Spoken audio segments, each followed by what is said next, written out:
বাচ্চা হারুনুর রশিদ যে বলতেছে এ সাজা এইটা কি? কয় এটা জান্নাতি বালাখানা। কয় ভিতরে কি যাওয়া যাবে? কয় না যাওয়া যাবে না। কয় কার বালাখানা? কয় দেখেন গেটে লেখা আছে, এই বালাখানার গেটে লেখা এই বালাখানাটা জুবাইদার বালাখানা। এইটা জুবাইদার বালাখানা। বাচ্চা হারুনুর রশিদ বলতেছেন জুবাইদা তো আমার স্ত্রী, স্ত্রীর ঘরে তো স্বামীর ঢোকার অধিকার আছে, কাজে আমি একটু ঢুকে দেখি। কয় না, আপনি জান্নাত কেনেন নাই, জুবাইদা যেই জান্নাত দিনের বেলা কিনছে সেই জান্নাত এইটা, এটাই ঢোকার অধিকার আপনার নাই, আপনি জান্নাত কেনেন নাই। ঘুম ভাঙ্গে গেছে, সকাল পর্যন্ত অপেক্ষা। এবার কেমন কেমন করে স্ত্রীর কাছে বর্ণনা বলেন নাই, বলছে যে চলো যাই আজকে একটু ঘুরে আসি। আজকে মনে মনে টান রইছে, গতকাল তো জুবাইদা জান্নাত কিনছে, আজকে যদি পাগল রে পাইয়া যায় তাহলে জান্নাতটা আমি কিনবো।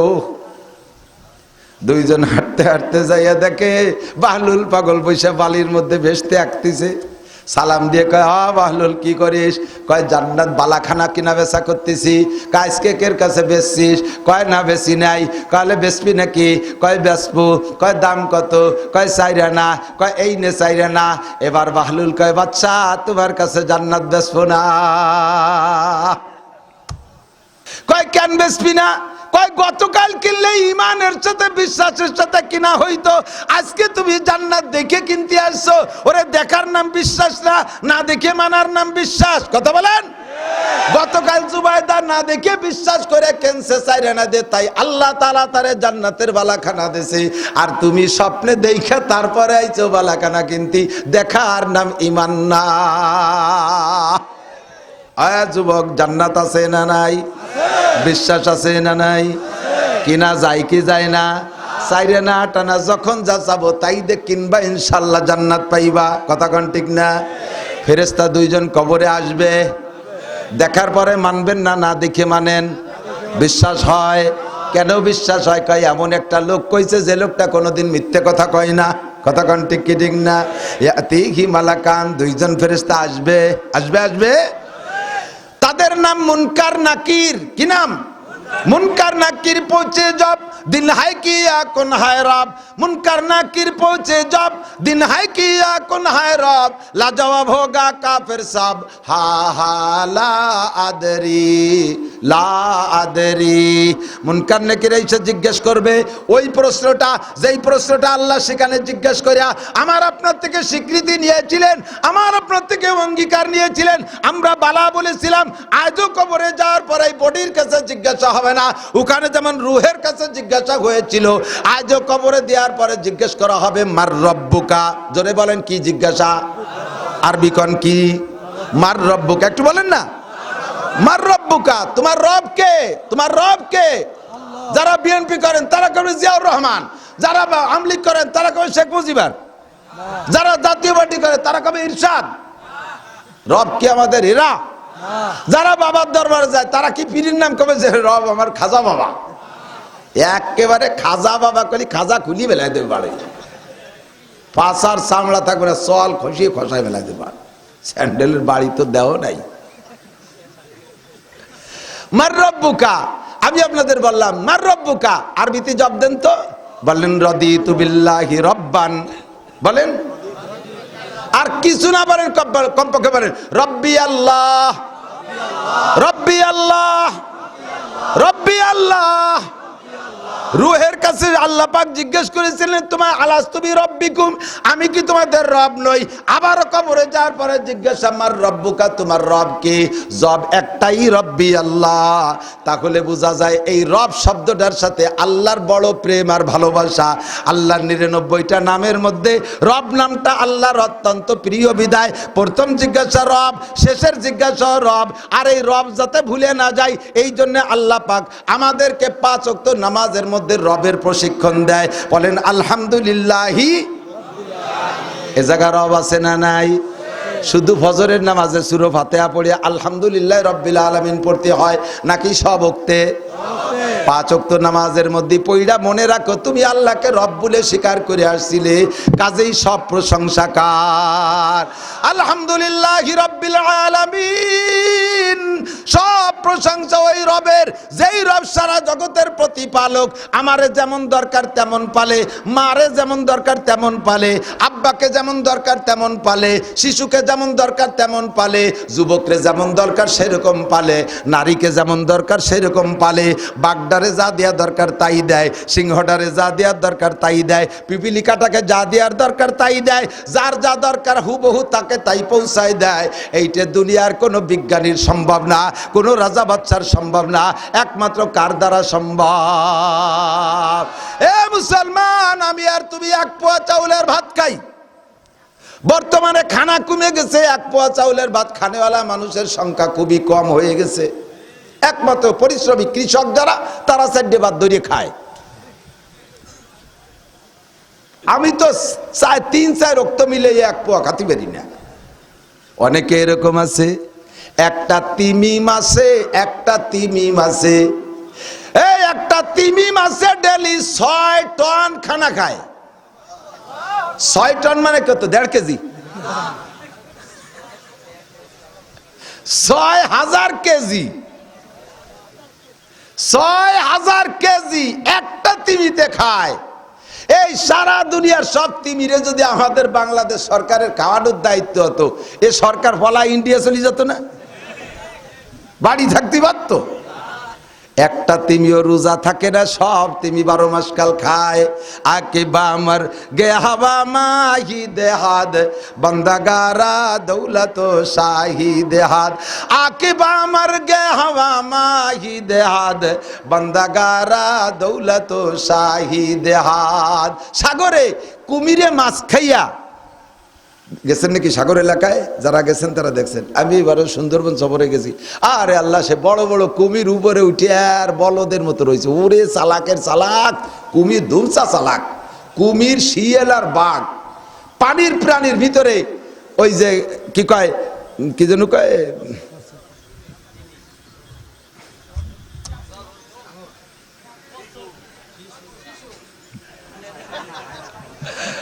আল্লাহ ভুলিয়ে গেছি।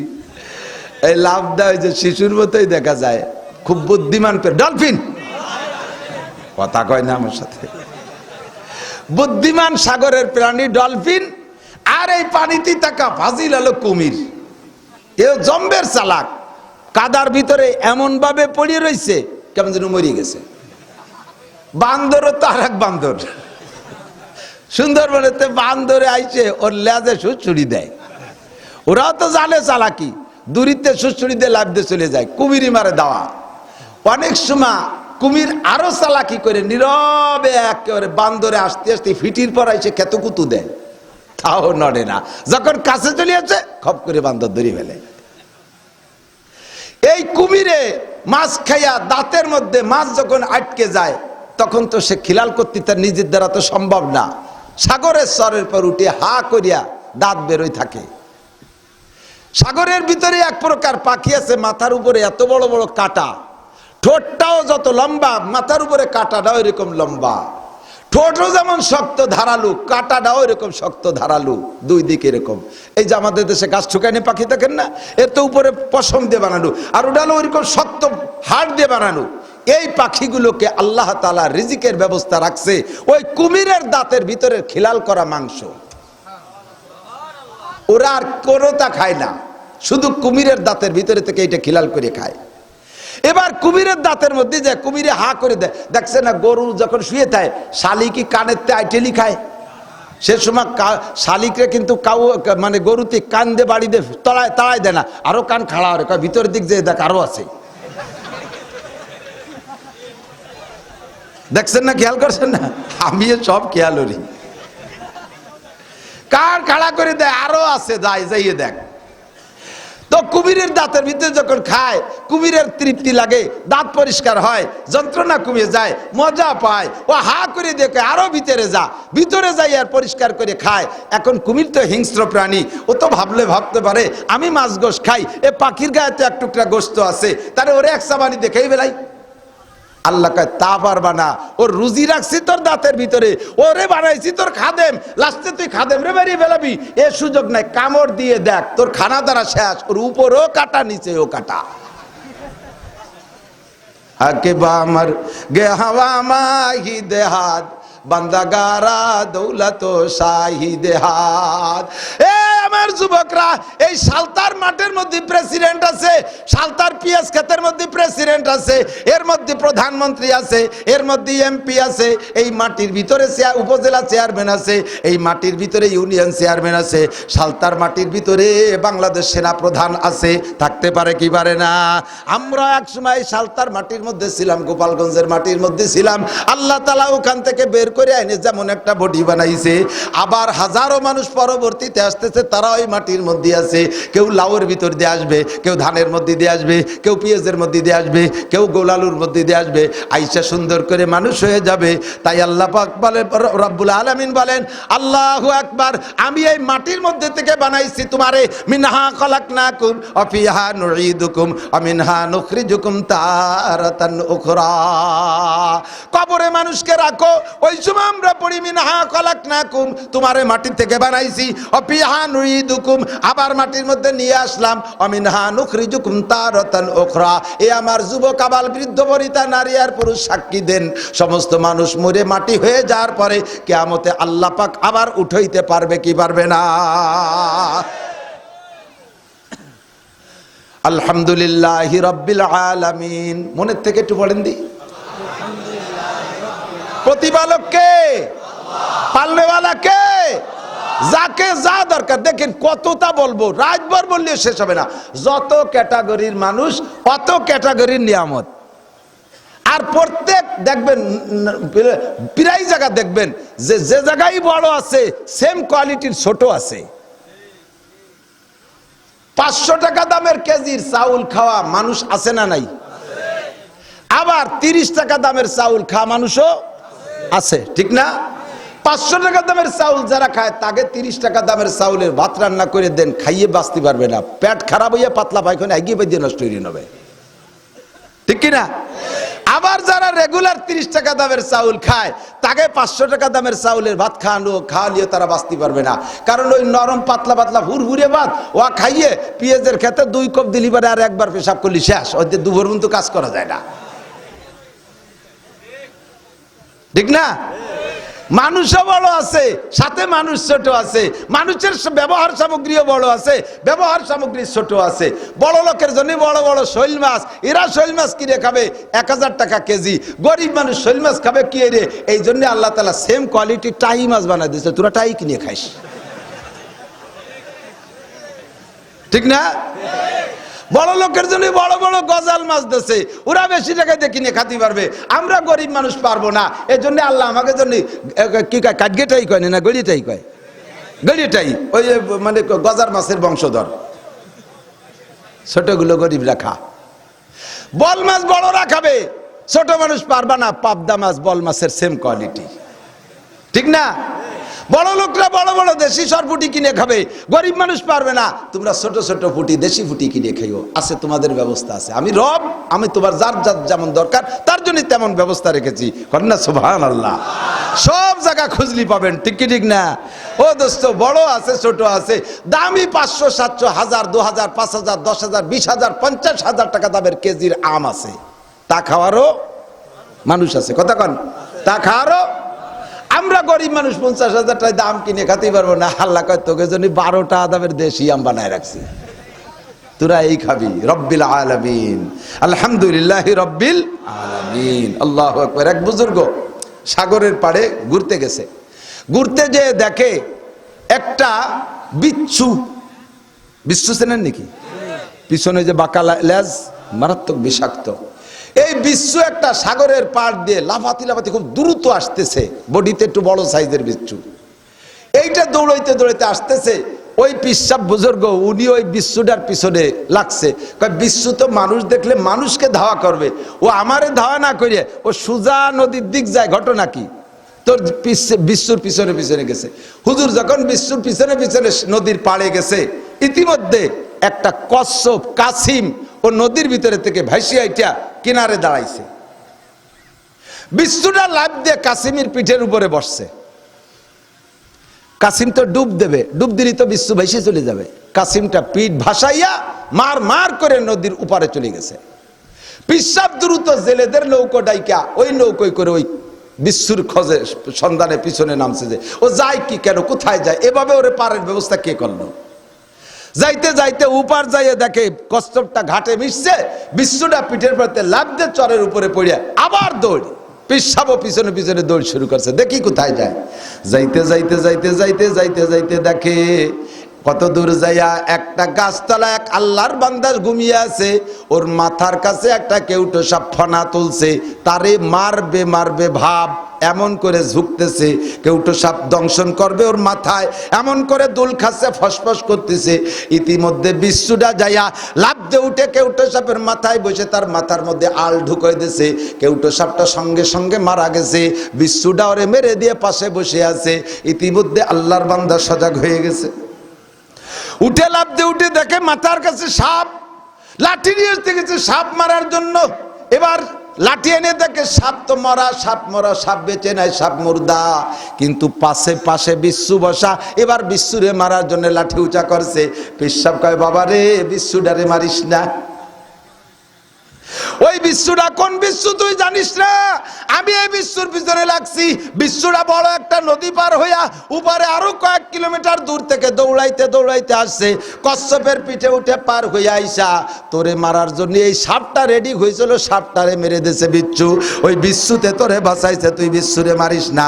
ও বান্দা, তুমি জানো না এমন সুন্দর করে বিভিন্ন সময় তোমারে বিপদ থেকে উদ্ধার করে, এইভাবে একটাকে দিয়ে আর একটারে মাইরা তোমারে বাঁচায়। এই কাম করনেওয়ালা যিনি, তিনি হলেন রব। আমি আপনি বড় দুশ্চিন্তা করি, এত বৃষ্টি হলো কি হবে না, মোটেই বৃষ্টি হলো না কি হবে না, যা আবার তাই হবে না, যা হওয়ার দরকার তাই হয়। মুনাজাত করো উপরে, চাইলে আল্লাহর কাছে চাও। শেখ হাসিনার কাছে পানি চেয়ে লাভ নাই, খালেদা জিয়ার কাছে রোদ চেয়ে লাভ নাই। উনরা কি দেবে? ওনাকে এত কিছু আছে? কিচ্ছু নাই। খালি খালি আমরা ব্ল্যাঙ্ক ফায়ার মারি, ফাঁকা গুলি। চাইতে হবে কার কাছে? দোয়া করেন আলহামদুলিল্লাহি রাব্বিল আলামিন। সূরা ফাতিহার আয়াত না, একটু মশলা কম হয়ে জায়গা মশলা। সূরা ফাতিহা নামাজের মধ্যে পড়া লাগে কি লাগে না? পড়তে পড়তে আন বিরক্ত লাগে, আন তো বাদ দিলি হয় না, মজা লাগে। অবিতাকরারে তুলাতে লামিয়ামুল। দুনিয়ার কোনো গান নাই যে গান রে এতবার গাওয়ার পরও ভালো শোনা যায়। একমাত্র কোরআনের গানই জীবন ভরে গাইলে আর শুনলে ভালো লাগে। কথা কান। সেদিন মাওলানা আব্দুল কুদ্দুস সাহেব ঢাকা খুলনা বিশ্ববিদ্যালয় মসজিদের খতিব সাহেব এক বয়ানের মধ্যে বলতেছিলেন, আমি উনারটা নকল করতেছি। উনি বলতেছিলেন যে আমার মসজিদের এক মুসল্লি আবার ওই বিশ্ববিদ্যালয়ের প্রফেসর, স্যার মসজিদে ঢুকে আর কোনো কথা নাই, নামাজ সুন্নত যদি পড়ার দরকার পড়িয়া বসে কাহারও সাথে কথা বলে না, খালি কোরআন শরীফ পড়ে, খালি কোরআন শরীফ পড়ে। আবার নামাজের পরে সালাম ফিরানোর পরে সবাই চলে যায়, আবারও বেশ কিছুক্ষণ কোরআন শরীফ পড়ে। আমি একদিন জিজ্ঞেস করলাম, স্যার এত কোরআন শরীফ পড়েন, আপনার বিরক্ত লাগে না? তো বলতেছে, হুজুর আমি তো কোরআন শরীফ পড়া জানতাম না, কোরআন শরীফের ফাজাইল যখন হাদিস থেকে শুনছি উলামায়ে কিরামের কাছ থেকে, কষ্ট করে এই বুড়োকালে কোরআন শরীফ পড়া শিখছি, সেই থেকে মেহনত করে আজ পর্যন্ত আমি 30 খতম কোরআন শরীফ পড়ছি। একজন প্রফেসর, বিশ্ববিদ্যালয়ের টিচার, 30 খতম। তো বলতেছে, স্যার এতবার পড়লেন, এই 30 বার কি দুনিয়ার কোনো বই পড়ছেন? কয় যে আল্লাহ তাআলা আমার যে মেধা দিছে, বেরেন দিছে, দুনিয়ার কোন বাংলা ইংরেজি বই 1 থেকে 2 বারের বেশি 3 বার আমার পড়তে মনে চায় না। কোন বই আমি 3 বার পড়ি নাই, সর্বোচ্চ 2 বার পড়ছি। আল্লাহর কোরআন 30 বার পড়ছি, তারপর আমার তৃপ্তি মেটে না। কোরআন শরীফ খতম করার পরে, স্যার আপনার কি মনে চায় যে আর পড়বো না? কয় যে ওই সময়ই মনে চায় যে আবার শুরু হইরে তুই। কন্যা সুবহানাল্লাহ। এ হলো কোরআনের মুজিজা, যতই পড়ি ততই মজা। এবার সূরা ফাতিহা জীবন ভরে কোরআন আমাদের মধ্যেই পড়ি। ইমাম সাহেব যারা আছেন, ইমাম সাহেব যারা আছেন, উলামায়ে কেরাম যারা আছেন, আপনারা জানেন, তারপরও আলোচনার দ্বারা আমলে আসি। ইমাম সাহেবরা সূরা ফাতিহা নামাজের মধ্যে পড়বেন, জোরে যখন পড়বেন, জোরে পড়বেন তখন এটা আগে বলি, জোরে আসতে উভয়টার একই মাসালা, কাজে একসাথে বলি। সূরা ফাতিহা নামাজের মধ্যে যখন পড়েন, প্রত্যেক আয়াতে আয়াতে আল্লাহ পাক রব্বুল আলামিন জবাব দেয়। কোন সুবহানাল্লাহ। আপনি যখন পড়েন আলহামদুলিল্লাহি রাব্বিল আলামিন, এটুক পড়ে ছেড়ে দেওয়ার সাথে সাথে আল্লাহ পাক কয় হামিদানি আব্দি, ও থ্যাংক ইউ, চমৎকার, আমার বান্দা আমার প্রশংসা করেছে। হামিদানি আব্দি, আল্লাহ যে কি খুশি হয়, আপনি আল্লাহ আলহামদুলিল্লাহ পড়ে যে খুশি হন, আমার আল্লাহ তার চাইতে কোটি কোটি গুণ বেশি খুশি হয়ে যায়। সাথে সাথে জব দেয়, ওমাইক চমৎকার, থ্যাংক ইউ, আমার বান্দা আমার প্রশংসা করেছে, হামিদানি আব্দি। আর রহমানির রহিম, এবার আল্লাহ পাক বলে আতনা আলাইয়া আব্দি, আমার বান্দা আমার সানা করছে, প্রশংসা করছে, আল্লাহ জব দেয়। আর রহমানির রহিম, মালিক ইয়াউমিদ্দিন, আল্লাহু আকবার। বান্দা আমারে কইল বিচার দিনের মালিক কে? এ যুবক বল কে? বাংলাদেশের হাইকোর্টের প্রধান বিচারপতি, চিফ জাস্টিস, প্রধানমন্ত্রী, প্রেসিডেন্ট, জাতিসংঘের মহাসচিব, আমেরিকার ওই আবাল, দুলাইতি ভাষার চামড়া থাকবে না, দুদু খালি যা ওই জায়গা। মালিক ইয়াউমিদ্দিন, বিচার দিনের মালিক আমার কে? বলার সাথে সাথে আল্লাহ কয় সাদাকা আব্দি, চমৎকার সত্য কথা বলেছো বান্দা তুমি আমার সম্পর্কে। ইয়াকা নাবুদু ওয়া ইয়াকা নাস্তাঈন, আল্লাহু আকবার। এর মধ্যে দুইটা অংশ, ইয়াকা নাবুদু তোমার ইবাদত করি, আর ওয়া ইয়াকা নাস্তাঈন সাহায্য চাই তোমার কাছে। দুইটা অংশ, একটা হলো আল্লাহর জন্য আর একটা বান্দার জন্য। কোন ইয়াকা নাবুদু, এই কথাটা কার? আল্লাহর। তোমার জন্য ইবাদত করি। ওয়া ইয়াকা নাস্তাঈন, আমার জীবনে যাহা কিছু দরকার আমি জানি না তা তুমি পরিবেশন করতে পারো। ও আল্লাহ, আমি জানি আর না জানি আমার জীবনে যত চাহিদা আছে সব তোমার কাছে চাই। কার কাছে? ওয়া ইয়াকা না, এই বোঝে না কথা। আমার কি কি দরকার সব কি আমি জানি? জানেন? সব জানেন? কিচ্ছু জানেন না, মাথায় মাথায় 3-4 দিয়ে জানেন। আর নেই ইয়া ইয়াকা নাস্তাইন কইলে এর মধ্যে কি আসছে জানেন? আল্লাহ, আমি যা জানি আর না জানি, আমার প্রয়োজন কি আমি বুঝি আর না বুঝি, সব তোমার কাছে চাই। এই বলার সঙ্গে সঙ্গে আল্লাহ জব দেয় কি কয়ে জানেন? কয় হাযা বাইনি ওয়া বাইনা আব্দি, হাযা বাইনি ওয়া বাইনা আব্দি। এই আয়াতে দুই ভাগে বিভক্ত, অর্ধেক আমার আর অর্ধেক আমার বান্দার। ওয়ালি আব্দি মা সাআলা, আমার বান্দা যা চাইলো নামাজের মধ্যে আমি তারে এক্ষুনি সব দিয়ে দিলাম, উজাড় করে সব দিয়ে দিলাম। ওয়ালি আব্দি মা সাআলা। এই যে চেয়ারম্যান সাহেব বসা, আমারে হাদিয়া দিয়েছে, উনার কাছে একই ব্যক্তি যদি ডেলি 3-4 বার যায়, শেষে কি উনি ঘরের মধ্যে কবে যে আসি বাড়ি? ছোট্ট বাচ্চারে পাঠাই দিয়ে কয়ে আব্বা ভালো ঢাকা। আসলেই তো ঘরের মধ্যে ঢাকা রয়েছে, মিথ্যে কথা বাড়ি এটা কই নেই। কতবার চাইলে মানুষে দিতে পারে। আল্লাহ পাক রব্বুল আলামিন বলেন আমার কাছে না চাইলে আমি কষ্ট পাই। যতবার চাবি ততবার পাবি, যতবার চাবি ততবার চাপ পাবি।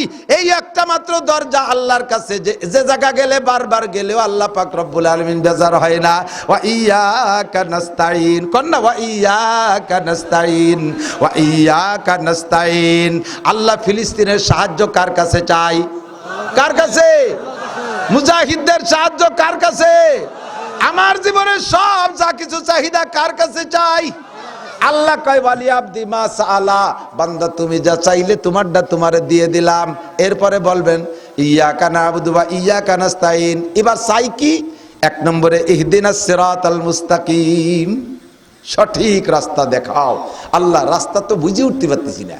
এ বাংলাদেশে কি পরিমাণ রাস্তা, কোনটা দিয়ে গেলে ঢাকা যাওয়া যায় বুঝতে পারতেছি না। আমলিগ, বিএনপি, জামাত, জাতীয় পার্টি, আটরশি, চন্দ্রপাড়া, মানিকগঞ্জ, সুরেশ্বর, বদেশ্বর, ইনায়তপুর, বাহাদুরপুর, শরিয়তপুর, মাদারীপুর, ফরিদপুর, তবলিগ, সরমুনাই, ইতাতি, ওজাহাতি, এ হুজুর ও হুজুর, ই কোন তালে ভরি গেলাম। সঠিক রাস্তা কোনটা আমার দেখায় দাও। নামাজের মধ্যে বলবেন ইহদিনাস সিরাতাল মুস্তাকিম। এই এত রাস্তার মধ্যে একটা রাস্তা সঠিক আছে না নাই? আছে না নাই? ওইটাই বেবাচাকার মধ্যে যে হুজুরি মাইক পায় এত সুন্দর করে তারটা বুঝাই দেয়, সাধারণ পাবলিক বলে কাজে এটাই ঠিক আছে। আবার উনি নামিয়ে যাওয়ার পরে আমি আসবো, আমি যেটা বুঝবো আগের সালা কি ছাগল নাকি, তারে গাল ইয়ে শোয়াই ফেলাই দিচ্ছে। ও আনছিস কি তার বিশেষ জীবনে ওইটা আনবি না, আনবি না হুজুর রে। আবার আমি চলে যাওয়ার পর আর এক হুজুর, সে হুজুর আরো স্বাস্থ্য চেহারা ভালো, সুন্দর করে আর একটা বুঝাই দিয়েছে। বুঝলাম না কি আরবো, তো তোর হুজুর হুজুর বাদ দে, নিজেরা যা কয় বাবা বেটা বুঝি তাই ওর বাড়ি। সিদ্ধান্ত এদিক চলে যায়। কতক্ষণ এত ভেবাসেকার ভিতরে দোয়া করব কার কাছে? ইহদিনাস সিরাতাল মুস্তাকিম। এ সময় আল্লাহ জব দেয়, ওয়ালি আবদি মা সালা, বান্দা যা চাইলে তাই দিচ্ছি, তোমার সঠিক পদ্ধতি। এই মনের থেকে যদি কোনো কিছু খোঁজেন, আর ওই খোঁজা জিনিসটা যদি বৈধ হয়, খোঁজা জিনিসটা যদি আল্লাহর পছন্দের হয়, তাহলে আজ হোক আর কাল হোক আল্লাহ তাআলা একদিন না একদিন তা দিয়েই ছাড়ে। বোঝেন নাই কথা? অন্তর দিয়ে খুঁজবেন, আর যা খুঁজবেন তা বৈধ হবে, অথবা যা খুঁজতেছেন তা আল্লাহর মোহাব্বতের ভালোবাসার জিনিস হবে, তাহলে একদিন না একদিন দেরি হলেও আপনি পাইবেন। মাঝে একটু বলে যাওয়া লাগে, কষ্ট হচ্ছে আপনাদের? জুলাইখা ইউসুফ আলাইহিস সালামকে পছন্দ করেছে। ইউসুফ আলাইহিস সালামকে পছন্দ করিয়া 17 বছরের যুবকরে ঘরের মধ্যে নিয়ে অ্যাটাক করছে, কিসসা তো জানেন। ইউসুফ আলাইহিস সালামকে অ্যাটাক না করে পারার উপায় নাই, উপায় নাই। মানুষ পর্যন্ত পাগল। ইউসুফ আলাইহিস সালাম যখন ছোট, মা মরিয়ে গেছে, এতিম, উনারে পালার জন্য উনার ফুফু নেছে। উনার ফুফু ইয়াকুব আলাইহিস সালাম, ভাই আমি ওরে নিয়ে যাই ইউসুফরে, ওর তো মা নাই, আমি পালি। মানে এক তো চেহারায় পাগল হয়ে গেছে, আরো ভাইয়ের বেটা, আরো এতিম, এই টানে টনে কায়দারে কয় মে ভাই আমি ওরে নিয়ে যাই, আমি ওরে পালি বসে দেবানি। পালতে পালতে ভাইয়ের বেটার প্রতি এমন ভালোবাসা হয়েছে যে ইউসুফ আলাইহিস সালাম রে ইয়াকুব আলাইহিস সালাম মাঝে মাঝে একটু দেখতে জন্য ডাকতে চাইলে কয় এই তোরে ইউসুফরে একটু পাঠাই দিস দি, কয় ওর হলো জ্বর হয়েছে, ও যাবে না, এ বাহানায় ও বাহানায় দিয়ে জাতি দেবে না। লাস্টে ইউসুফ আলাইহিস সালামকে শিক্ষা দীক্ষার জন্য বাপে কাছে আনতে গেছে। ওই সময় ফুবুজান তারে আসতে দেবে না বিদায় তাকে একটা বাহানা দিয়ে চোর সাব্যস্ত করছে। কয় তোমার সাল এই কতদিন থাই আমার কাছে থাইয়ে এই চুরিয়ে নিয়ে গেছে। আর মিশরের বিচার ব্যবস্থা ছিল, চোরের কাছে যদি চুরা মাল পাওয়া যায় তাহলে এর বিচার হলো ওই চোর রে মালিকরে দিয়ে দিতে হবে, চোর মালিকের কাছে থেকে যাবে। তো ইউসুফ আলাইহিস সালাম চোর বানায় দিয়েছে ফুবু, যে আমার এই চুরিয়ে নিয়ে গেছে, টা চুরিয়ে নিয়ে গেছে, পেয়ালা চুরি করে এনেছে। তখনই চোর যখন মাল পাই গেছে, ইউসুফ আলাইহিস সালামের ব্যাগের মধ্যে মালও পাইছে, বাস ইউসুফ আলাইহিস সালামের বিচার কি হলো যে ফুবুর কাছেই থাকবে, মালিকরে চোর দিয়ে দিতে হবে। এই হলো প্রথম ভালোবাসা। কিসা এসে গেল বলি। দ্বিতীয়, ইউসুফ আলাইহিস সালামকে ইয়াকুব আলাইহিস সালাম 12 ছেলের মধ্যে সবচেয়ে ভালোবাসতেন, এর মধ্যে তো সন্দেহ নাই। এই ভালোবাসার কারণে ভাইরা হিংসা করে ইউসুফ আলাইহিস সালামের কুয়োর মধ্যে ফেলাইছে। এরপরে যাইয়া কুয়োতে উঠাই নিয়ে তো মিশরের বাদশা কিনে এনেছে। জুলাইখা ভালোবাসার কারণে যা ঘটনা ঘটছে, এর কারণে জেলে গেছে। জেলখানার সমস্ত কয়েদিরা সব বাদ দিয়া, খাওয়া নেওয়া বাদ, ইউসুফের দিক চাইতে গেল। বা শুনবে খাবার দিয়েছে, ওই জায়গায় রয়েছে, খালি ইউসুফরে দেয়। সব জেলখানার লোক জুটে পুটে এসে কয় হুজুর আপনারে আমরা সবাই ভালোবাসি। ইউসুফ আলাইহিস সালাম কয় আর দরকার নাই, আমারে 3 বার 3 জনে ভালোবাসছে, 3 বিপদে ফেলাইছে। ফুফু ভালোবাসছে, চোর বানাইছে। আব্বা ভালোবাসছে, কুয়োর মধ্যে পড়ছি। জুলাইখা ভালোবাসছে, জেলখানায়। তোরা যদি আবার ভালোবাসিস তাহলে এবার ফাঁসি হয়ে যাবে, আমার আর ভালোবাসার দরকার নেই। আল্লাহু আকবার। তো ইউসুফ আলাইহিস সালামকে জুলাইখা ভালোবাসবে না কেন? গোটা মানব জাতির জন্য আল্লাহ তাআলা যে রূপ বাজেট করছে তার অর্ধেক এক ইউসুফ রে দিয়েছে, আর অর্ধেকের অর্ধেক ইউসুফ আলাইহিস সালামের দাদি রে দিয়েছে। তাহলে 12 আনা পেয়ে গেছে দাদি ফুতায়, আর 4 আনা সারা দুনিয়া ভাগ হয়েছে, তুমি আমি সবাই ভাগ করে খাচ্ছি। তাই এর ভিতরে কত বিশ্ব সুন্দরী, কত মিশরী মেয়েরা, বাংলাদেশের কত সুন্দরী, কত সুদর্শন নারী পুরুষ, এই 4 আনার ভাগে একটু কট্টুক ভাগে ফাতিবারি কর। আর যেই লোকটা পুরোটার অর্ধেক পাইছে তার অবস্থা কেমন? ইউসুফ আলাইহিস সালামকে জুলাইখা যে ভালোবাসছে এটা অন্যায় করে নাই। এবং যেই লোকটারে ভালোবাসছে ইউসুফ, তিনি হলেন ইউসুফ আলাইহিস সালাম, তিনি আল্লাহর কাছে শত্রু না বন্ধু? ইউসুফ আলাইহিস সালাম আল্লাহর শত্রু না বন্ধু? জলিলুল কদর নবী, কেউ বলেন রসুল, বংশ ধরে নবী। এই লোকটারে ভালোবাসার কারণে জুলাইখা কিন্তু ব্যর্থ হয় নাই, তাৎক্ষণিকভাবে মিস করছে। এই জুলাইখার স্বামী যখন আজিজে মেসের ইন্তেকাল করেছে আর ইউসুফ আলাইহিস সালাম মিশরের প্রধানমন্ত্রী হয়েছে, তখন জুলাইখারে রাষ্ট্রীয় ভবন থেকে তো বের করে দিতে, এখন রাষ্ট্রীয় মানে প্রেসিডেন্ট ভবন যেটা আছে, যে সময় যে প্রেসিডেন্ট হয় সে সময় তারা থাকে, প্রেসিডেন্ট পাল্টে গেলে, এই যে ছেলে আব্দুল হামিদ সাহেব, উনি এখন চলে গেছে, বর্তমান প্রেসিডেন্ট থাকে, আবার উনি চলে যাবে, আর এক প্রেসিডেন্ট, ভবন জায়গায় থাকবে। তো রাষ্ট্রীয় ভবন থেকে জুলাইখারে বের করে দিছে। জুলাইখা সব গটিবাটি সোনাদানা যা ছিল সব নিয়ে টিয়ে যাইয়া বাড়ি উঠছে। নিজের একটা বাড়ি ছিল, ওই বাড়ি। এবার ইউসুফ আলাইহিস সালামকে এক নজর দেখবে বিধায় বিভিন্ন দালাল লাগাইছে। এর সময় ইউসুফ আলাইহিস সালাম বিয়ে শাদী করছে, সংসার হয়ে গেছে, সারা দুনিয়ার রাজা হয়ে গেছে, মিশরের রাজা হয়ে গেছে, মান সম্মান আলাদা কায়দায়। ও জুলাইখার কথা ওনার মনেও নাই। জুলাইখা কোনোদিন বলে নাই বাড়ি যাইয়া ইউসুফ আলাইহিস সালাম রে এক নজর দেখার জন্য শত শত দালাল ব্যবহার করছে। তোরে টাকা দিবানি, তুই ইউসুফরে আনতে পারিস এই জায়গা? সে কয় দেন দেন টাকা দেন, আমি ইউসুফরে আইডিয়া দিচ্ছি। সে টাকা খাইয়ে চলে যায়, আর ইউসুফ আলাইহিস সালাম রে আনে না। এই করতে করতে করতে করতে জাগা জমি ভিটে বাড়ি সোনা দানা সব শেষ করে দিয়া, ঘর বাড়ি পর্যন্ত শেষ করে দিয়া, রাস্তার পাশে একটা ঝুপড়ি কুড়িয়ে ঘর বান দিয়া ওই জায়গা বসবাস করা শুরু করছে জুলাইখা। এখনো পর্যন্ত জুলাইখা ইউসুফ আলাইহিস সালামের প্রেম ছাড়ে নাই। চোখের এই উপরের পাতটা ঝুলিয়ে আসিয়া চোখ বন্ধ হয়ে গেছে, এইরকম কোড়া বুড়ি হয়ে গেছে। গায়ের চামড়া 1.5-2-3 ইঞ্চি ঝুলে গেছে, এইভাবে হাত উঁচু করলে 2 ইঞ্চি ঝুলে যেত জুলাইখার চামড়া। বডি ফিগারের মানুষ ছিল, শুকাই গেলে সেই গোস্ত বডিতে নাই, চামড়া ঝুলিয়ে রয়েছে, গলা গরুর গলার মতো ঝুলিয়ে গেছে, কিচ্ছু নাই। এরপরও ইউসুফ আলাইহিস সালামকে পাওয়ার জন্য সেই থেকে পাগল, এখনো পাগল। ইউসুফ আলাইহিস সালাম যখন রাস্তা দিয়ে চলতেন, যেই ঘোড়ার পিঠে উনি যাইতেন, আল্লাহ পাক রব্বুল আলামিন কুদরতি কায়দায় ওই ঘোড়াটারে এমনি স্বাভাবিক রাখতেন। যখন ইউসুফ নবী ঘোড়ার পিঠে উঠে বসতেন, ওই ঘোড়ার নাক দিয়ে এমন এক প্রকার আওয়াজ আসতো, যেমন আমাদের নেতারা এলাকায় আসলে সাইরেন কু কু কু কু করতে তালে থাকে, এই কুতকুতিয়া গাড়ির মতো ওই ঘোড়ার নাক দিয়ে এরকম সাইরেন বেরোতে তালে 3 মাইল দূরের থেকে ঘোড়ার নাকের শব্দ শোনা যায়। এই ইউসুফ আলাইহিস সালাম এই ঘোড়ায় যায়, এইটা যায় না, আশেপাশের হাজার লক্ষ মানুষ ইউসুফ নবীরে এই ঘোড়ার পিঠে বসা অবস্থায় এক নজর দেখতে প্রত্যেক দিন অফিসে যাওয়ার সময় লাইন ধরে দাঁড়ায় থাকতো। জুলাইখা খবর পাইয়া রাস্তার পাশে গড্ডা বাঁধছে ওই উদ্দেশ্যে যে আমি তো বুড়ি মানুষ, এর দূরিতে আইটে যাইয়ে দেখতে পারবো না, তো ঘরখান রাস্তার পাশে বানাই, যখন যাই আমি একটু উকি মারিয়ে দেখবো। কিন্তু মানুষের এত ভিড় যে ভিড়ির কারণে জুলাইখা একবারও চান্স পায় না। জুলাইখার ঘরের ভিতরে, জুলাইখা তখনও মূর্তি পূজারী, মূর্তি পূজা করে, এই মূর্তিরে সামনে করে নিয়ে সেজদা দিয়া রাতভর কাঁদছে যে আজকে দেখবই, ভগবান তুমি আবার জুলাইখা ইউসুফের সাথে একটা দেখা করে দাও, আবার সব শেষ করে ফেলাইছি, আল্লাহ তুমি আবার ইউসুফের সাথে দেখা করো।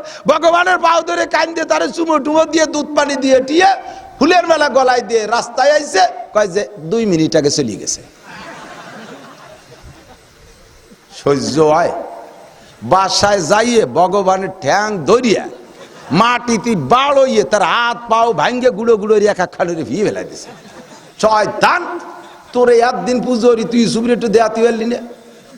অন্তরের থেকে তওবা করে পড়ে ফেলেছে, লা ইলাহা ইল্লাল্লাহ ইউসুফ নবিউল্লাহ, কোন সুবহানাল্লাহ।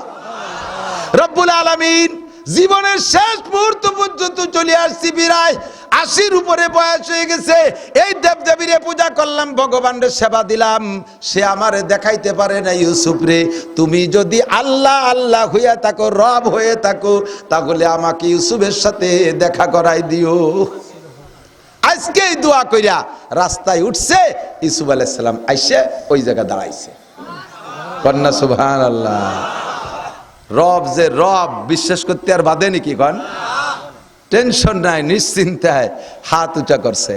বুড়ো মানুষ তো, ইউসুফ আলাইহিস সালাম তো চেনে না যে সেই জুলাইখা, বুড়ো ওই একেবারে যাওয়ার তাই হয়ে গেছে। এই বুড়ি ইউসুফ আলাইহিস সালাম রে দাঁড় করছে। বাংলাদেশের তৎকালীন 2 পাকিস্তানতে যখন এক ছিল, প্রেসিডেন্ট আইয়ুব খান নাকি ঢাকায় আসছে, এইরকম জুলাইখার মতো এক বুড়ি আইয়ুব খানরে খুব ভালোবাসে। তো সবাই কইছে এবার আইয়ুব খান বলে আসবে, তা আমি একটু দেখা করবো। তা আইয়ুব খানরে দেখা করার জন্য বুড়ি আগে যে বসে রয়েছে। যখন আইয়ুব খান এসে স্টেজে উঠছে, বুড়ি ওই আইয়ুব খানরে দেখবে বলে সবাই যে বলে টলিয়ে বাতি বাতি চলে গেছে। বুড়ি তো একটুক হয়ে গেছে, আর আইয়ুব খান তো বিশাল জুয়ান, ফিল্ড মার্শাল আইয়ুব খান। তো বুড়ি কইতে, বাবা আমি তোমার ভক্ত, তোমারে ভালোবাসি, দেখার জন্য পাগল হয়ে চলে আসছি, আমি তোমার পাইছি, মাথাটা একটু নিচি হরে তোমার একটু দোয়া হইয়ে দেই। আইয়ুব খান তো 2 পাকিস্তানের প্রেসিডেন্ট, আবার সেনাবাহিনীর বড় অফিসার, মানে অত বড় অফিসার। আইয়ুব খানের পরে পৃথিবীতে আর কেউ ওই উপাধি পায় নাই। এই উপাধিটার নাম হলো ফিল্ড মার্শাল। এটা এক আইয়ুব খানই পাইছে জাতিসংঘের থেকে। ফিল্ড মার্শাল, বড় বড় 3টে বিশ্বযুদ্ধে জয় হতে পারলে তারে জাতিসংঘের থেকে একটা পদক দেয়, তার নাম হলো ফিল্ড মার্শাল। এর চাইতে বড় অফিসার আর পৃথিবীতে হয় না। এই আইয়ুব খানের মাথা নিচে আসছে, বুড়ি আত্মালিশ করে দিয়ে দোয়া করে, বাবা আল্লাহ যেন তোমারে বড় দারোগা বানায় দেয়। বুড়ির কাছে জানা আছে যে বড় দারোগার বুদ্ধি আর কেউ নাই, তাই দোয়া। আইয়ুব খান হাসতেছে, কয় কি? তো সবাই বলতেছে, স্যার ওনার নজরে দুনিয়ায় সবচেয়ে বড় অফিসার হলো বড় দারোগা, তাই আপনার দোয়া আছে। তার মানেই হলো আপনি যেন দুনিয়ায় সবচেয়ে বড় হন, এই বুঝে নিতে হবে। জুলাইখা যাইয়া ওই রকম আইয়ুব খানের ওই বুড়ির মতো হাত উঁচু করছে, ঘোড়া দাঁড়াইছে। মান আনতে আপনি কে? ইউসুফ আলাইহিস সালাম জিজ্ঞেস করছে, মান আনতে আপনি কে? নাম কই নে, কানা শাইখা, আমি বুড়ি, একজন বুড়ো মানুষ। একটু নামবেন ঘোড়ার থেকে? নবী তো বলার সাথে সাথে নেমে গেছে। আপনি কে? কানা ইউসুফ, মালিকু মিসর, আমি এই মিশরের রাজা ইউসুফ, আমি নবীউল্লাহ, আমি আল্লাহর নবী। তো জুলাইখা বলতেছে, আপনি যদি ইউসুফ হন, আল্লাহর নবী হন, তাহলে আপনি, আপনার কাছে আমার 3টে দাবি পূরণ করবেন। বলেন যদি আমার সাধ্যের মধ্যে থাকে। 1 নম্বর হলো, আপনি যদি সত্যি নবী হন, নবীদের দোয়া আল্লাহ কবুল করে, আমি আপনারা দেখবো বলে পাগল হয়ে আসছি, আমার চোখ দুটো অন্ধ হয়ে গেছে, আপনি আমার চোখের জন্য দোয়া করলে আল্লাহ আমার চোখে ভালো করে দিত, আর আমি একটু আপনার চেহারাটা একটু দেখতাম। ইউসুফ আলাইহিস সালাম চোখে এরকম হাত মালিশ করে দিয়েছে, বুড়ির চোখ খুলে গেছে। 40 বছর বয়সের আগে চোখের পাওয়ার যেমন ছিল, এরকম পাওয়ার পেয়ে গেছে। পরাণ ভরে দেখতেছে, দেখে টেকে বলতেছে, আর একটা কি কর? কয় যে আপনি অবশ্যই নবী, নইলে আপনার হাতের ছোঁয়ায় আমার চোখ ভালো হলো কি করে? আর একটা দোয়া আল্লাহর কাছে করেন, আল্লাহ যেন আমাকে 16 বছরের যুবতীর মতো বডি বানায় দেয়। দোয়া করার সাথে সাথে ইউসুফ আলাইহিস সালাম দোয়া করছে, সঙ্গে সঙ্গে জুলাইখা 16 বছরের যুবতী হয়ে গেছে। এখন ইউসুফ আলাইহিস সালাম দেয় যে, ওরে আল্লাহ দিস এই লোক, এতক্ষণ চেনে নাই তো বুড়ো, ওরে আল্লাহ দিস এই জুলাইখা। এখন ভয়তে কাঁপতিছে, কিন্তু ভয় তো নাই, রাজা তো। আশ্চর্য হয়ে গেছে, বলতেছে তা এখন কি চান? কয় যে 3 নম্বর দাবি, আমাকে বিয়ে করতে হবে। সেই থেকে আমি অপেক্ষায় রয়েছি, স্বামী মরে গেছে, কোথাও বিয়ে বসি নাই। আল্লাহর কসম, স্বামী মারা যাওয়ার পরে আমার চরিত্র কাহারও কাছে আমি দেই নাই, আমার দেহকে কাহা করে পুরুষকে স্পর্শ করতে দেই নাই। আমি জানি নবীরা করে ব্যভিচারিণীকে ব্যবহার করে না। আমি আমার সতীত্বকে কন্ট্রোল করেছি। যদি নষ্ট হতাম তাহলে আটকায় রেখে সেদিন আপনার সাথে নষ্ট হতাম। আপনিও হন নাই, আমাকেও হতে দেন নাই, আমি জীবনেও নষ্ট হই নাই, আমার সতীত্ব নষ্ট করতে দেই নাই। আপনি আমাকে বিয়ে করতে হবে। ইউসুফ আলাইহিস সালাতু ওয়াস সালাম কয়, কি করবো এমনি কদি? চেহারা তো জুলাইখা কিন্তু তৎকালীন বিশ্ব সুন্দরী, আর সেই 16 বছরে মূল বডি এসে গেছে চেহারায়। কি করা যায়? এখন ওই সময় জিবরিল আলাইহিস সালাম আসছে, জিবরাইলকে বলতে যে, কদি জিবরাইলি কোন বেকায়দায় পড়িয়ে গেল, আসতে যে অফিসই যাওয়া হবে না, নাকি তা আল্লাহ জানে। জিবরাইল কানে কানে কয় কি, ওই মহিলারে বাড়ি পাঠায় দেন, আপনার বাড়ি পাঠায় দেন, খাদেম দিয়ে বাড়ি পাঠাই দেন। ইউসুফ আলাইহিস সালাম আর একটা ঘোড়ার পিঠে সওয়ার দিয়ে 2 জন মহিলা সাথে দিয়ে জুলাইখারে ওনার বাড়ি পাঠাই দিয়েছে। অফিস টফিস করে রাত্রে যখন বাসায় আসছে, জিবরিল আলাইহিস সালাম বলছে, আরশে আজিমের মালিকের অর্ডার হয়ে গেছে, হুকুম হয়েছে, আপনি জুলাইখারে বিয়ে করেন। আল্লাহ, সুবহানাল্লাহ, বিয়ে করেন। ইউসুফ আলাইহিস সালামের আরো স্ত্রী ছিল, একটা স্ত্রীর গর্ভ বাচ্চা হয় নাই। আল্লাহ তাআলা শেষকালে এই জুলাইখার পেটে 3টে ছেলে দিয়েছে। সেই ছেলের এক মায়ের নাম হলো, সেই 3 ছেলের এক ছেলের এক মায়ের নাম হলো রহিমা, আর সেইটা হলো আইয়ুব আলাইহিস সালামের স্ত্রী। কন্যা সুবহানাল্লাহ। আপনি যদি কোনো বৈধ জিনিস পাওয়ার আশা করেন, তাহলে আজ হোক আর কাল হোক, যে কোনো একদিন জিনিসটা যদি আল্লাহর কাছে প্রিয় হয়, পছন্দের হয়, তাহলে ইহদিনাস সিরাতাল মুস্তাকিম সিরাতাল্লাযিনা আনআমতা আলাইহিম, এই দোয়া যদি কবুল হয়েই যায়, ইনশাআল্লাহ একটু দেরিতে হলেও আপনার মনের চাহিদা আল্লাহ তাআলা পূরণ পূরণ করে দেবে। জুলাইকা সেই থেকে সতীত্বকে কন্ট্রোল করে ইউসুফ নবীকে পাওয়ার আশা করছে, কোন লুচ্চরে পাওয়ার আশা করে নাই, কোন গাঁজাখোররে পাওয়ার আশা করে নাই, চলচ্চিত্রের কোন নায়করে পাওয়ার আশা করে নাই, কোন 2 নম্বরকে পাওয়ার আশা করে নাই, জলিলুল কদর একজন নবীকে পাওয়ার আশা করিয়া সতীত্বের হেফাজত করেছে। বৃদ্ধকালে হলেও আল্লাহ তাআলা সিস্টেম করে তাকে সেই নবী নসিব করেই দিয়েছে। কথাক্ষণ কাজেই দোয়া করবেন, আল্লাহ দল তো কত, তবলিগের মধ্যে 2 দল, হেফাজতের মধ্যে 2 দল, চরমুনার মধ্যে 3 দল, এই জামাত ইসলামের মধ্যে 14 দল, আমলিগের মধ্যে কত দল, কি করব? পীর কুস্তি যে দেই 1800 একরকম, চন্দ্রপাড়া আর একরকম, মানিকগঞ্জ আর একরকম, ওই রসুলপুর আর একরকম। ইহদিনাস সিরাতাল মুস্তাকিম, আমার এর মধ্যে সঠিক রাস্তাটা দেখাই দাও, সঠিক রাস্তা দেখাই দাও। তবে আল্লাহ, এ যুবক পেশা পাইছে নড়াচড়া করে কি কালেকশন? ঈদগাহ এবার কি কালেকশন? ঈদগাহ ঈদের দিন নামাজ পড়তে এসে এক একজনে 5000 টাকা দেবেন, ঈদগার কাজ হয়ে যাবে। এখানে কোনো কালেকশন হবে না, 1 টাকাও কেউ দেবেন না। বসেন, টাকা দেবেন না, তাই ঈদগাহ হবে কি?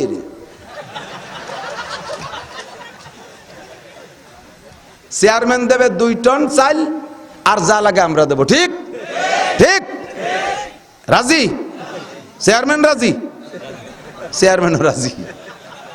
ইনশাআল্লাহ মাকসাদ পূরণ হবে জুলাইকার মাকসাদের মতো ইনশাআল্লাহ। জোরে বলেন আমিন। তাহলে আর ঈদগাহ হইতে কি লাগে? সবাই 100 করে টাকা দিলে ইনশাআল্লাহ এনে টাকা হয়ে যাবে 2 লাখ। এদিক টাকা নওয়াজক আগে নাকি? আল্লাহ পাক ডাইরেক্ট নাম কয়ে মুসলমান, এই সূরা ফাতিহার শেষ আয়াত আল্লাহ পাক ডাইরেক্ট নাম কয়ে দেছে। তুমি বলবা সিরাতাল্লাযীনা আনআমতা আলাইহিম, যে দলের উপরে তোমার পুরস্কৃত, যাদেরকে তুমি পুরস্কৃত করেছো তারা কোন রাস্তায় চলে সেই রাস্তায় চালাও। গায়রিল মাগদুবি আলাইহিম ওয়ালাদ-দাল্লিন।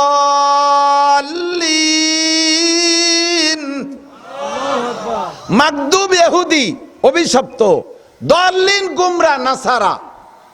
প্রত্যেকটা তাফসীরের ভিতরে দেখবেন মাগদুব মানে ইহুদি, আর কি বলা হয় দাল্লিন মানে নাসারা, অভিশপ্ত প্রাপ্ত এবং পথভ্রষ্ট। ইহুদ আর নাসারা অভিশপ্ত প্রাপ্ত এবং পথভ্রষ্ট। সেই ইহুদ আর নাসারা জোট করিয়া বাইতুল মুকাদ্দাস দখল করে মুসলমানদেরকে নামাজ পড়তে দেয় না। আল্লাহ আমরা তাদের দলভুক্ত হতে চাই চাই, তাদের বিপক্ষে আমাদেরকে তুমি মজবুত শক্ত হাতে দাঁড়ানোর তৌফিক দান করো, বলেন আমিন। এই ওয়ালাদ-দাল্লিনকে ছেড়ে দেওয়ার পরে বলবেন কি? আমিন। এখন একটু জোরে কন, কি বলবেন? আমিন। নামাজের মধ্যে আসতে বলবেন, এখন বলবেন জোরে, বলেন আমিন আমিন আমিন। তাহলে আমি কিভাবে সূরা ফাতিহা পড়ছি মনে আছে? প্রত্যেকটা আয়াতের পরে আল্লাহ পাক একটা জব দিয়েছে না? আপনি যদি গড়গড় করে আলহামদুলিল্লাহ হঠাৎ দাল্লিন, আল্লাহ তো মাঝে কিছু করতে সুযোগ পেল না। আপনি যা সেই চাইছেন তা তো আল্লাহ দেবে, ভাগে ভাগে কয়। তো আল্লাহ কয় তো তুই তো সবাই দিস না, তা দেব। জোরে পড়েন আর আসতে পারেন, পুরুষরা পারে আর নারীরা পারেন। নামাজের ভিতরে জেহরি কিরাত আর সেহরি কিরাত, সূরা ফাতিহাটাকে এক একটা করে আয়াত কাটিয়ে কাটিয়ে পড়েন। আস্তেও যদি পড়েন আলহামদুলিল্লাহি রাব্বিল আলামিন আর রহমানির রহিম মালিক ইয়াউমিদ্দিন ইয়াকা না'বুদু ওয়া ইয়াকা নাস্তাঈন, বলতেছেন কারে? সেই আল্লাহ তো সামনে, উনি দেওয়ার জন্য রেডি, কিন্তু আল্লাহরে দিতে সুযোগ দিচ্ছেন না।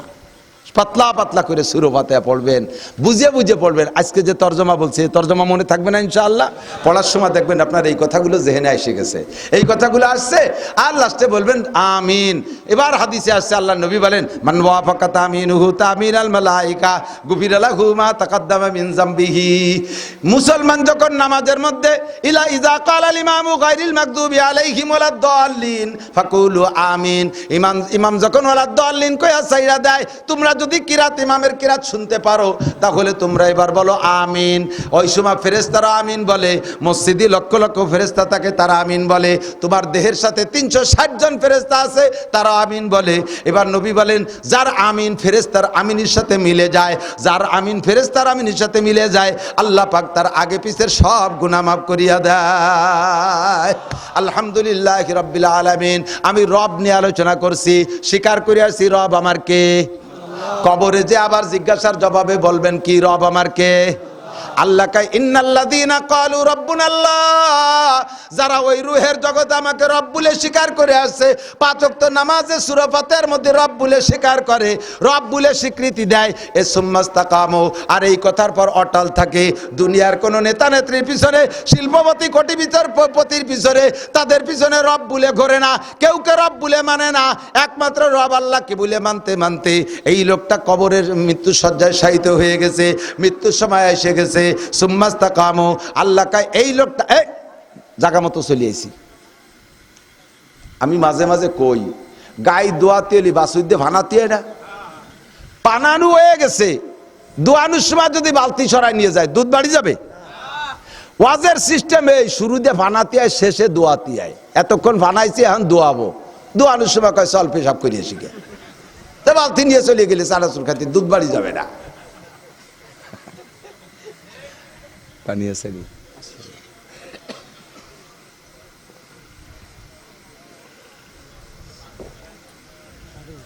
না? কষ্ট হয়ে যাচ্ছে বাড়ি। আমি ঘুমানোর তো সময়ই নাই, রাতভর রাস্তায় থাকি, সকালে 2-1 ঘন্টা ঘুমাই, মাদ্রাসা আছে তা নিয়ে ফিকির করি, আবার বেরোই, মাগরিবের পরে একটা, শেষে একটা। আজকে মাগরিবের পর নাই, মনে করছি একটা মাহফিল ফরিদপুর উলামা পরিষদের পক্ষ থেকে মাহফিল মিলাইছে আসরেতে মাগরিব পর্যন্ত, এর জন্য জোহরের পরে একটু আরাম করি, সে সুযোগ হয় নেই। আবার কালকে 2টে মাহফিল আছে, মাদ্রাসা আছে, অনেক ঝামেলা। আল্লাহ তাআলা যথেষ্ট পরিশ্রমের একটা দায়িত্ব উলামায়ে কিরাম বক্তা যারা তাদেরকে দিয়েছে, কষ্টের শেষ নাই। আপনারা হাদিয়া দিয়ে মনে করেন যে আল্লাহ জামাই যত্নে খাইয়ে গাড়িতে আইছে, আরামে এসির মধ্যে রেনে বসে 1-1.5 ঘন্টা বস্তাটা নিয়ে চলে গেল। এ সম্পূর্ণ হায়াত বেঁচে খাচ্ছি, হায়াত বেঁচে খাচ্ছি। আমার চাইতে বয়সী স্বাস্থ্য ভাইদের একটা দাড়িও ফাঁকে নাই, আমার স্বাস্থ্য ভাই বেরাদারে। আর আমি বুড়ো হয়ে গেছি, 53 বছর বয়স, বুড়ো হয়ে গেছি। আমার বংশের মানুষের আঙ্গুট খুব ভালো, 80, 90, 100 বছর হায়াত পায়, এর মুরব্বীরা পায়। ফাঁকে ফাঁকে অল্প বয়সে মরে না তা না, তাও মরে, কিন্তু যারা হায়াত পায় তাদের আঙ্গুট খুব ভালো। আমার চাইতে 8-10 বছরের বড় স্বাস্থ্য ভাইদের চুল দাড়ি ফাঁকে নাই। আমার মেয়েটা কয় আব্বু তুমি ওয়াজ করা ছাড়ান দাও, তুমি এই ওয়াজ করতে করতে বুড়ো হয়ে যাচ্ছ, ওই অমক কাকা বুড়ো হয়নি, অমক কাকা বুড়ো হয়নি, সব তোমার বড়, তুমি বুড়ো হয়ে যাচ্ছে, ওয়াজ করা বাদ দাও, আমরা না খেয়ে থাকবো, কষ্ট অসুবিধে নেই। প্রচুর পরিশ্রম, গায়ের 2টে গেঞ্জি গাড়ির মধ্যে ভিজানো রয়েছে, আর এই সেটও ভিজে গেছে পুরো, কষ্ট বহুত হয়। তো যাই হোক, খুশি আছি এজন্য যে আল্লাহ তাআলা নবীওয়ালা কাম কমপক্ষে একটু নিচ্ছে আমাকে দিয়ে। নবীরা দাওয়াত করছে, ওয়াজ করছে, সেই কাজের ভিতরে আল্লাহ তাআলা আমার একটু কাজে লাগাচ্ছে। মূর্তি তো হবেই, মূর্তি তো হবেই, আগে মরি আর পরে মরি, একই টাইমই তো কিয়ামতে উঠতে হবে। খালি খালি আর বসে থেকে লাভ কি? তাড়াতাড়ি মরতে পারলি বাঁচা যায়। আল্লাহ তাআলা সবাইকে সুস্থতার সাথে লম্বা হায়াত দান করে, বলেন আমিন। আমাদের সবাইকে সুস্থতার সাথে লম্বা হায়াত দিক, বলেন আমিন। কারণ কিছুদিন বেঁচে থাকতে পারলে কিছুদিন তো দিনের কাজ বেশি করতে পারবো, আগে চলে গেলে তো ওইটুক লস হয়ে গেল। যত বেশি কামাই করবো তত বেশি আখিরাতে কাজে লাগবে। এই জন্য হায়াতের দোয়া করি সবাই মিলে, বলেন আমিন। তো আল্লাহ পাক বলেন তোমরা যারা রবকে রব বলে স্বীকার করেছো আর এই কথার পর অটল, দুনিয়ার কোনো রাজা বাহাদুরকে আমরা ভয় পাই? যদি ভয় পান তাহলে রবকে রব বলে স্বীকার করেন নাই। বাঁচানোর মালিক কে? মারার মালিক কে? ও ইসরাইল আর জেরুজালেম কেউ আমাদেরকে মারতে পারবে না, আমেরিকা ওয়ালা কেউ মারতে পারবে না, বাঁচায় কে? এই কথা বলে অটল থাকেন। মৃত্যু সজ্জায় চলে যাবেন যখন, তখন আপনার জানটা আল্লাহ তাআলা নেওয়ার জন্য এক ঝাঁক সম্মানী ফেরেশতা পাঠিয়ে দেবে আপনাকে রিসিভ করার জন্য। তাতানাজ্জালু আলাইহিমুল মালাইকা খামসাতু আলাফ, কি বলা হয়, 500 ফেরেশতা আল্লাহ তাআলা পাঠিয়ে দেবে আপনার জান নেওয়ার জন্য। আজরাইল অরিজিনাল জান নেবে, কিন্তু এই জানটাকে ইস্তেকবাল করে অভ্যর্থনা জানাইয়া, স্বাগতম শুভেচ্ছা জানাইয়া, ধন্যবাদ মুবারকবাদ জানাইয়া রিসিভ করার জন্য 500 ফেরেশতা পাঠায় দেবে। আজরাইল আলাইহিস সালাম মাথার কাছে বসবে, সবুজ একটা কাপড় আপনার মাথার কাছে বিছাবে আজরাইল, বিছাই আপনার বুকের উপর দিয়ে দেখুন ওই পায়ের ওখান থেকে আস্তে আস্তে আসে। মানুষ যখন স্বাভাবিকভাবে মারা যায় দেখবেন এক পাশে দুর্বল, এক পাশে নিস্তেজ হতে হতে থাকে, পাও নড়ে না, প্রথম থেকে সারাগা নড়ছে, পরে যে পাও নড়ে না, পাও নড়ে না, না নড়তি না নড়তি, এই রানের এখানে একটু কাঁপতেছিল তাও সারান দিয়েছে, পরে আস্তে আস্তে পেটটা একটু উঁচু নিচু হতো তাও শেষ হয়ে গেল, এরপরে বুকের এখানে কাঁপতেছিল তাও শেষ হয়ে গেল, নিচের চোখে একেবারে নিস্তেজ হয়ে গেছে, কোনো মতে চোখটা একটু নড়ে নড়ে, আস্তে আস্তে ঠোঁট নড়ে, হঠাৎ করে দেখে যে কিচ্ছু নড়ে না। ওই আজরাইল ওই নিচের থেকে আস্তে আস্তে হাত মালিশ করতে করতে করতে করতে রুহকে বেরোতে বেরোতে মুখের উপরে যখন হাত দেয় তখন জানটা মুখ দিয়ে বের হয়ে যায়। আর যদি আপনি ইমানদার হন, 500 ফেরেশতা আপনার পাশে বসে আছে, পাশে আপনার ছেলে মেয়ে বাচ্চারা কোরআন শরীফ পড়তেছে, সূরা ইয়াসিন পড়তেছে, আপনার জানটা বেরোনোর সময় অনিচ্ছাকৃত মুখ থেকে বেসাক্তা বেরিয়ে আসবে, লা ইলাহা ইল্লাল্লাহ মুহাম্মাদুর রাসূলুল্লাহ।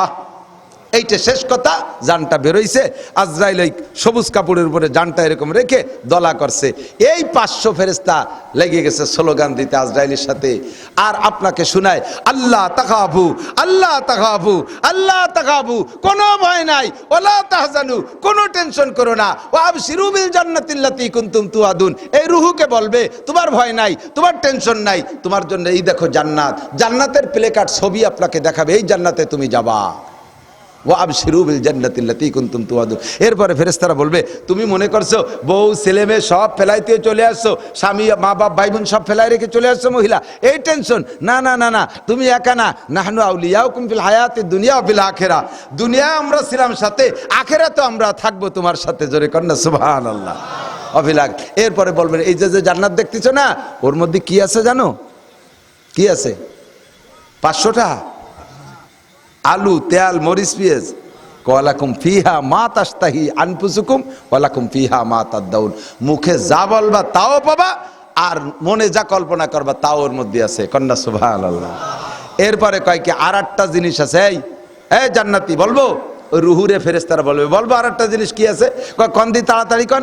কয় যে ওই জান্নাতের মধ্যে একদিন আল্লাহ তাআলা মেহমানদারি করবে, সেই মেহমানদারিতে জান্নাতের মাছের কলিজা ভুনা আর জান্নাতের রুটি দিয়ে আল্লাহ তাআলা তোমার গালে উঠাইয়া তোমার মুখে উঠাই মেহমানদারি করে খাওয়াবে, এবং তা 500 বছর খাওয়াবে। কতকাল? 500 বছর। নুজুলাম মিন গফুরির রহিম, এর নাম হলো আল্লাহর পক্ষ থেকে মেহমানদারি। আমি একটু আপনাদের কাছে জানতে চাই, বলেন তো এইরকম একটা মরণ পছন্দ হয় কিনা? এরকম একটা মরণের তামান্না আছে? আল্লাহর হাতের এই খানা খেতে চান? কিন্তু আল্লাহ যে খাওয়াবে, এই লুকমা নিয়ে মুখের কাছে আইছে, বক্কাত করে মুখ দিয়ে বিড়ির গন্ধ বার হয়েছে, গাজায় আবার ভেনসিডিলির গন্ধ, ঘুষিয়ে টাকা সুদিয়ে টাকার পচা কুইয়ে গন্ধ বার হয়েছে। আল্লাহ খাওয়াবে না, যা তোরে খাওয়ান যাবে না। আল্লাহর হাতের এই খানা খাইতে হলে যত হারাম আছে সমস্ত হারাম পরিহার করে পরিচ্ছন্ন জবান নিয়া কলেমা পড়ে আখিরাতে যাও, ইনশাআল্লাহ আল্লাহ পাক খাওয়াবে। যার যে দোষ আছে, সাহেবুল বাইতে আদরা বিমা ফিহে, ঘরওয়ালাই জানে ঘরের মধ্যে কি আছে। আপনি বড় বাহ্যিকভাবে যেমন দেখা যাচ্ছে, ভিতরে আপনার ওরকম না, আবার বাহ্যিকভাবে খারাপ দেখা যাচ্ছে, ভিতর আপনার ভালো। একজন পুলিশ অফিসার, বাংলাদেশের একজন পুলিশ অফিসার, এবং বর্তমানে সম্ভবত এডিশনাল ডিআইজি হয়ে গেছে, উনি এসপি থাকাকালে ওনার একজন দারোগার কাছ থেকে আমার শোনা রিপোর্ট, এই এসপি সাহেব হিন্দু, এসপি সাহেব হিন্দু, একেবারে প্রসিদ্ধ হিন্দু। আমাদেরকে নিয়ে পুলিশ অফিসারদেরকে উনি একটা মিটিং করতেছেন জুমার দিন, জোহরের না, দিনের বেলা, এমনি দিনে। তো জোহরের যখন আজান দিছে, এসপি সাহেব আমাদেরকে বলতেছে এখন নামাজের বিরতি, নামাজের পরে মিটিং হবে। কোন সুবহানাল্লাহ। SP Hindu, SP. আর আমাকে কুষ্টের এক মুসলমান এসপি, সে কয় কি জানাজা পড়াতে হুজুর লাগে, কিনা কইছে আমার জানাজা আমি পড়াতে পারি, ওর জানাজা বলেও পড়াতে পারে। তা কি মরার পরে ভরাবি না, আগে ভরাই থুয়ে যাবি? কত বড় দাতাল, চিন্তা করতে পারে। হিন্দু ভদ্রলোক, সে কয় আজান হয়েছে, যান নামাজ পড়ে আসেন। কয়েক আমাদের মধ্যে কেউ গেছে, আর কয়েকজন আমরা বসে মোবাইল টিপি করতে, ওদিকে আজান চলতেছে। যখন হাইয়া আলা সলাহ বলছে, আমরা যে টিপি করতেছি, এসপি স্যার টের পাইয়া দেশে ধমক, মুসলমান আপনি কিসের মুসলমান? আপনাদের কিতাব থেকে আমি পড়েছি, মুয়াজ্জিন যখন বলবে আল্লাহু আকবার, আল্লাহ সবচেয়ে বড়, তখন মুসল্লিরা শ্রোতারা বলতে হবে